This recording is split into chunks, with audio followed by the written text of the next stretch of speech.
Regreso con ustedes con este punto que quizá resultó sorprendente o novedoso. Grandes cuestiones pendientes de la Iglesia.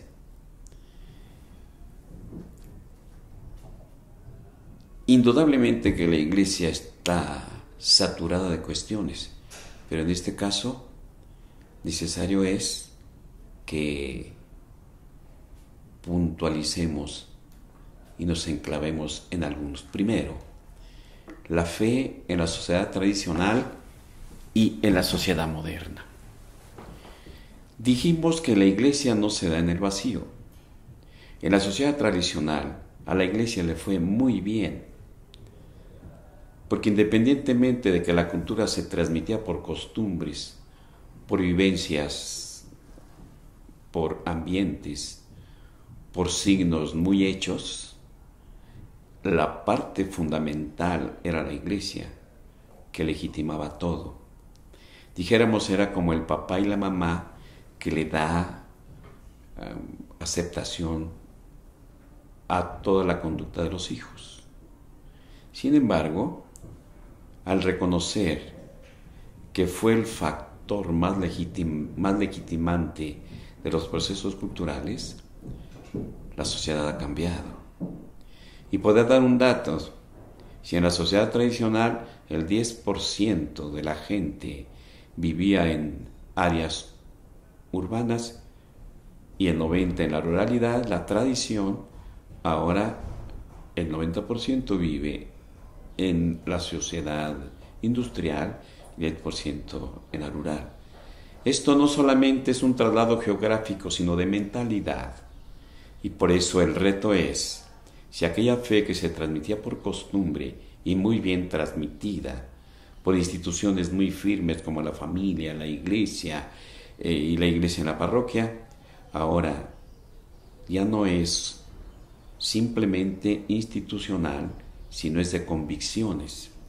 Y la Iglesia tendrá que aceptar que en la sociedad moderna la fe se personaliza, la fe reclama responsabilidad y participación. Esto, sin duda, es la coyuntura más delicada para aceptar que fuera de la institucionalidad o de los principios aplicados, ahora el hombre tiene que buscar esta misma fe. Y al mismo tiempo, el evangelizar a la persona que es dueña de sus convicciones, de sus decisiones, sin romper con el evangelio, sin romper con los principios fundamentales de la fe. Más que de contenido, es metodológico, es pastoral. Y la doctrina social de la Iglesia, y en este módulo en especial, lo que buscamos es precisamente esa relación entre la Iglesia con el hombre actual, que ya tiene una economía de industria, que ya tiene un conocimiento de racionalidad científica, que ya tiene también el recurso de la técnica, para que así la evangelización de la técnica son de los pendientes mayores de la Iglesia en la sociedad moderna.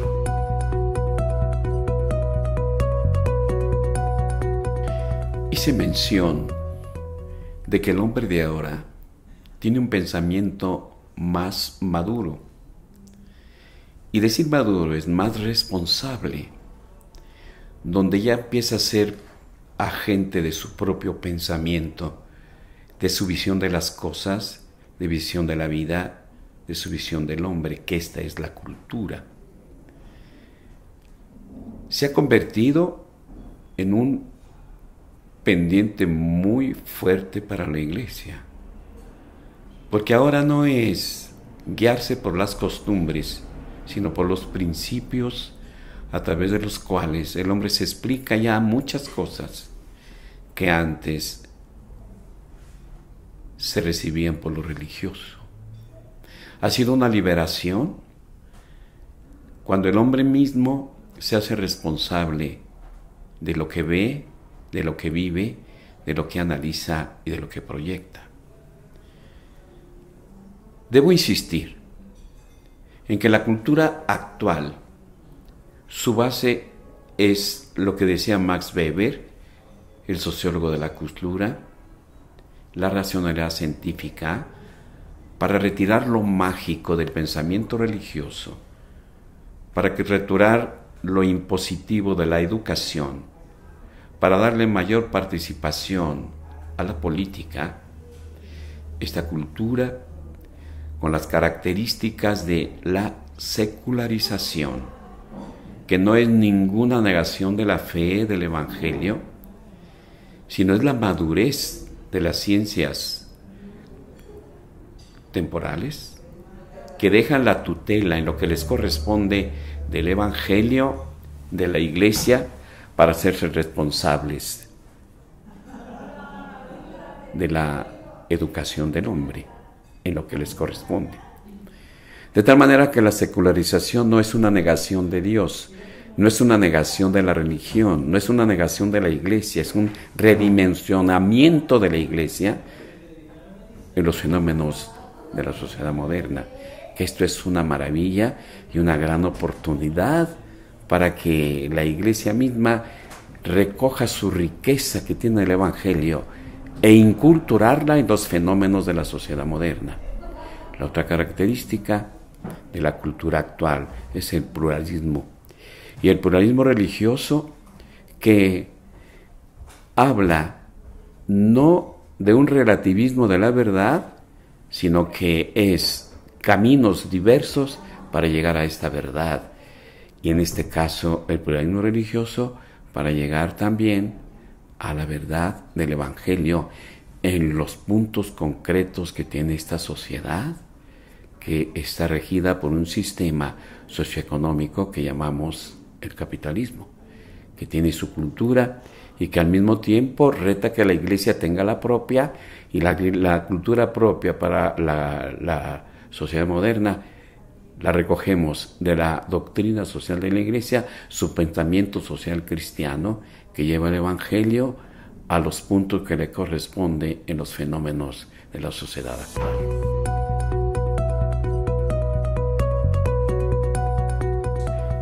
El tercer pendiente es muy posible que se pueda considerar extraño o peligroso para la Iglesia.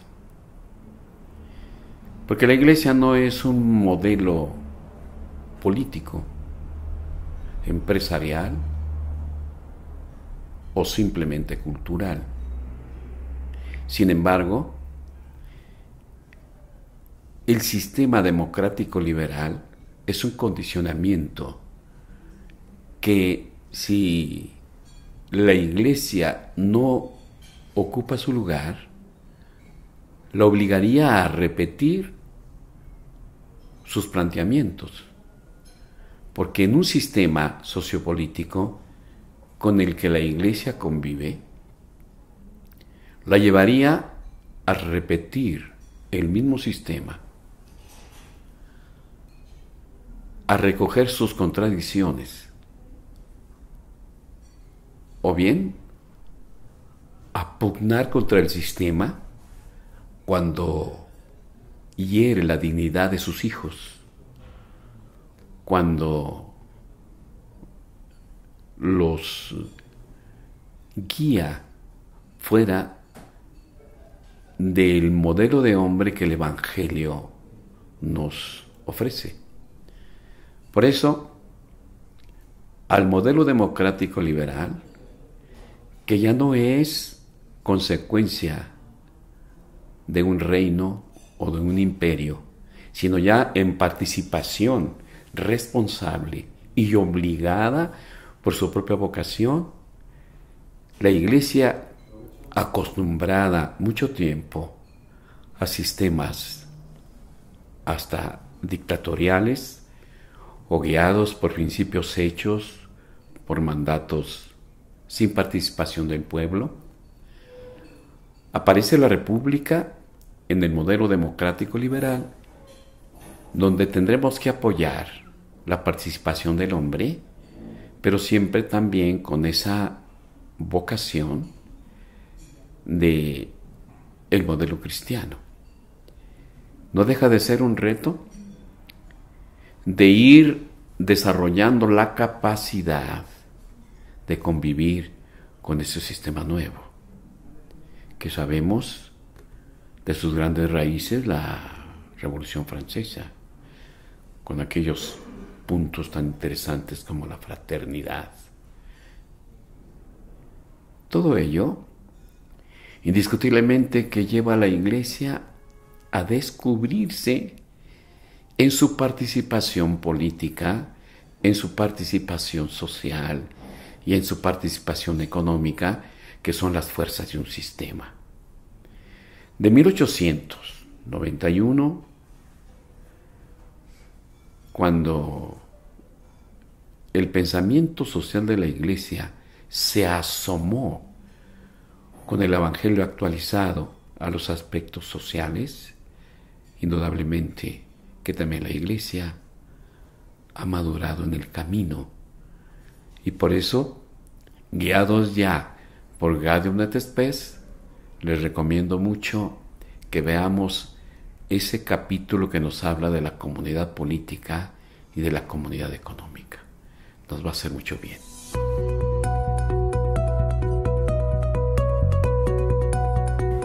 Y de alguna manera, aterrizando en esta pequeña presentación, con el anhelo de que ustedes sigan investigando, nos aterrizamos en la Iglesia y sus pendientes de la sociedad moderna. Y ahí se menciona a la secularización, que de no atenderla podría llegar al secularismo. El secularismo es sí la negación de Dios, no como si fuera un ateísmo, sino más bien no el ateísmo tradicional, el ateísmo contemporáneo, donde si bien no se niega la existencia de Dios, la existencia de la Iglesia, pero no es importante en el análisis de la realidad, en el análisis económico, político y cultural. Ese es un pendiente, y el pendiente mayor, con el peligro de que la técnica en todo su desarrollo ocupe el lugar de estos grandes valores y haga la Iglesia tangencial, es decir, dejarla en la parte innecesaria. Estos pendientes en la sociedad moderna son, en este caso, los más cuestionadores que la Iglesia ha tenido, porque son a través de la ciencia que ha ocupado un lugar tan importante en el hombre de ahora. Y lo podemos observar en todo el declive que este hombre hace con la Iglesia. De los puntos importantísimos sería lo que manejamos en el módulo, la dimensión social del Evangelio. No tendrá otro medio más efectivo la Iglesia para cubrir los pendientes de la sociedad moderna que la doctrina social de la Iglesia, la dimensión social de la fe. Indiscutiblemente que estamos en una coyuntura de grandísimo interés. Y dentro de ello, un reto es que alumnos como ustedes tengan ese interés, esa vocación, ese pendiente con la Iglesia, para que desde nuestros medios hagamos presente el Evangelio en una sociedad que se define por la cultura, y una cultura que de alguna forma se ha sido esclavizada hasta cierto punto por la técnica. Porque cuando hablamos de cultura hablamos de valores y hablamos de personalización. Y en un mundo que se está guiando por la industrialización, la comercialización, es necesario que a ellos y a estos valores llevemos la dimensión del Evangelio. es nuestra oportunidad, pero con calidad, con conocimiento. Porque la doctrina social de la Iglesia debe de tener 3 cosas: una antropología, una sociología y una eclesiología, para tener una presencia importante y satisfacer los pendientes fuertes de la sociedad moderna.